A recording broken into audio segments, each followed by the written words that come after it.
अगर आप नए हैं तो प्लीज लाल वाले सब्सक्राइब बटन पर क्लिक कर सब्सक्राइब कीजिए और बेल आइकन पर क्लिक कीजिए ताकि हमारी वीडियोस आप तक समय पर पहुंच सके। दोस्तों, भारत समेत दुनिया के ज़्यादातर मीडिया हाउसेस द्वारा एक खबर बहुत तेज़ी से पूरी दुनिया में फैलाई जा रही है कि पूरी दुनिया में अपने अजीबोगरीब कारनामों के लिए मशहूर उत्तर कोरिया के तानाशाह किम जोंग उन मौत के मुंह में है। दरअसल उत्तर कोरिया के तानाशाह सालों से दिल की एक बीमारी से लड़ रहे हैं और इसीलिए इन्होंने अब तक इससे छुटकारा पाने के लिए कई बार सर्जरीज करवाई हैं। एक यूएस ऑफिशियल द्वारा यह कहा गया कि हाल ही में उनकी एक सर्जरी में कुछ कॉम्प्लिकेशंस आने के बाद यह माना जा रहा है कि उनका बचना अब मुश्किल है। इसके अलावा भी एक रिपोर्ट में यह कहा गया कि किम कोमा में है और एक रिपोर्ट में उन्हें ब्रेन डेड तक बताया जा रहा है।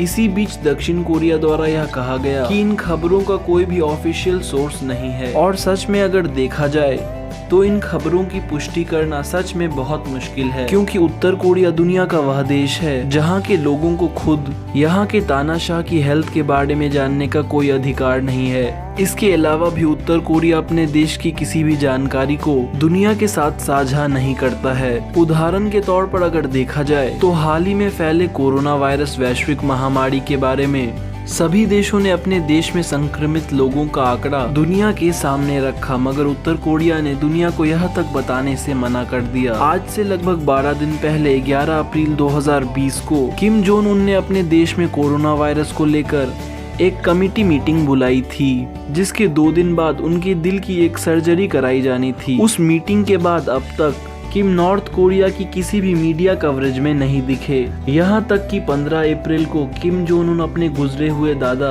किम इल संग के जन्मदिन में भी शामिल नहीं थे, जो कि नॉर्थ कोरिया में एक बहुत बड़े उत्सव के रूप में मनाया जाता है। और इससे पहले आज तक ऐसा कभी नहीं हुआ कि किम अपने दादा की जयंती में मौजूद ना हो। अब पूरी दुनिया की नजर में एक सवाल यह उठता है कि अगर किम जोंग उन को कुछ हो गया तो उत्तर कोरिया की गद्दी का अगला दावेदार कौन होगा।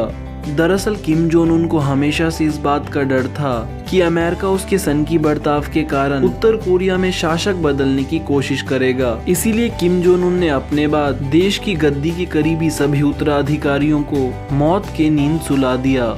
यहाँ तक कि किम जोंग उन ने अपने सगे भाई किम जोंग नैम को मलेशिया के एक एयरपोर्ट पर जहर दिलवाकर मार दिया। और अब अगर इस गद्दी के करीब कोई बचता है तो वह किम जोंग उन की बहन किम यो जोंग है। मगर किम जोंग उन के खानदान पैक्टो में किसी भी औरत को उत्तराधिकारी नहीं बनाया जाता और इसीलिए अब इस गद्दी का अगर कोई अकेला दावेदार बचता है तो वह किम जोंग उन का भतीजा और किम जोंग नैम का बेटा किम हान सोल है, जो कि अपने पिता की मौत के बाद से अपनी माँ और अपनी बहन के साथ चाइना के मकाओ शहर में रहता है। यह बात काफी हैरान करने वाली है कि किम हान सोल की सोच उनके चाचा किम जोंग उन से बिल्कुल ही उल्टी है। अपने एक इंटरव्यू के दौरान किम हान सोल ने यह कहा कि वह चाहते हैं कि उत्तर कोरिया के लोग दक्षिण कोरियाई लोगों की तरह आजाद, मॉडर्न और हाईटेक लाइफ जिए और वह चाहते हैं कि नॉर्थ कोरिया और साउथ कोरिया का यूनिफिकेशन कर सिर्फ एक देश कोरिया बना दिया जाए, ताकि नॉर्थ कोरिया के लोगों को अपनी नर्क जैसी जिंदगी से आजादी मिले।